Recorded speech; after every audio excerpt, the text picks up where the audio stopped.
Welcome back. I'm still with Miss Annissa Gultom, the director of Museum Kain or Museum Clothes, and we are talking about Museum Kain. All right, I'm talking about museum services like you mentioned earlier. You're helping other museums in management and many other services, right? One of the clients is Museum Nasional of Indonesia. What's wrong with this museum? I would not say what's wrong. Okay. I What's would lacking? say what is not yet done. Okay, not yet done. Because it's a huge museum. It has around 142,000 artifacts. Wow. And that's a lot of, work to do. So we are assisting them in, identifying what they need to do in terms to be better, to be more efficient, and hopefully to become, one of the, well-known national museum in Southeast Asia or, in the world. That's a good goal. Okay. In dealing with human resources, human resource development especially, what does it take to really work in a museum? And is there a required skills to excel in those fields? Is there any standardization for the human resource? Okay, to work in a museum, first of all, you need passion. Okay. So, first of all, you can forget about the degrees. For first time, just passion. If you like it, if you like history, if you like to be engaged with the public, if you want to, share the knowledge, if you have that passion, you can excel in museum.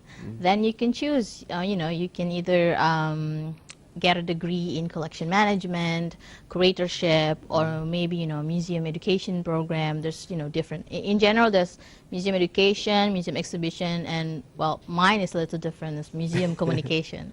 Okay.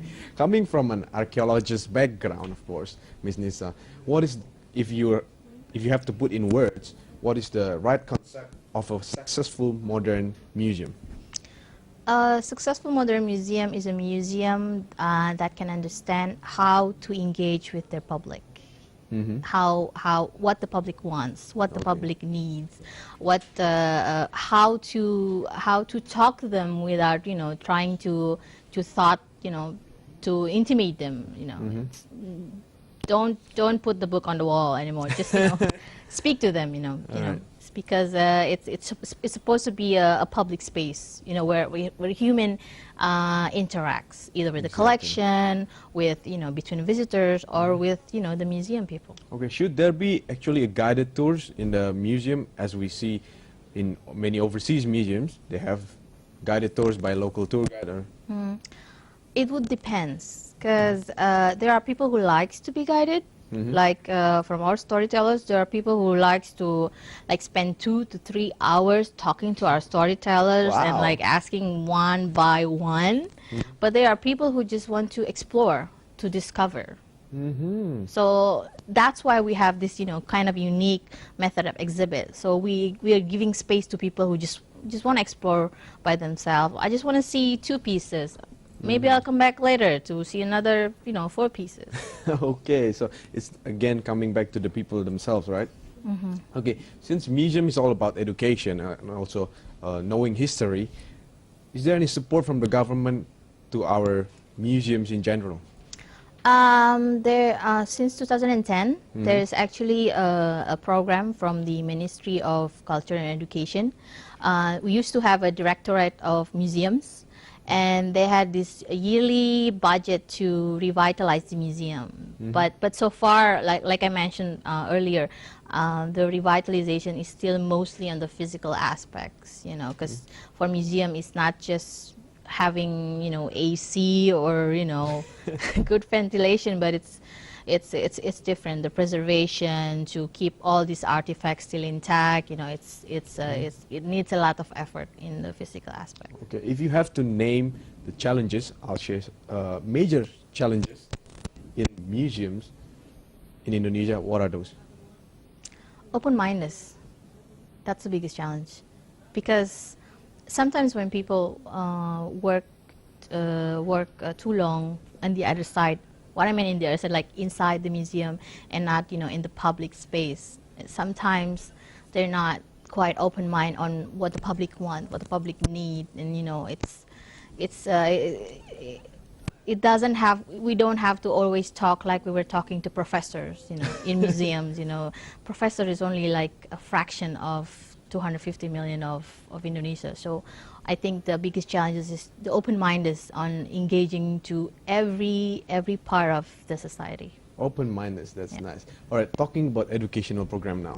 What does it take to make museum actually more attractive for the young ones and for the ones who are actually in high schools and primary schools and those who has the mindset that museums are very boring?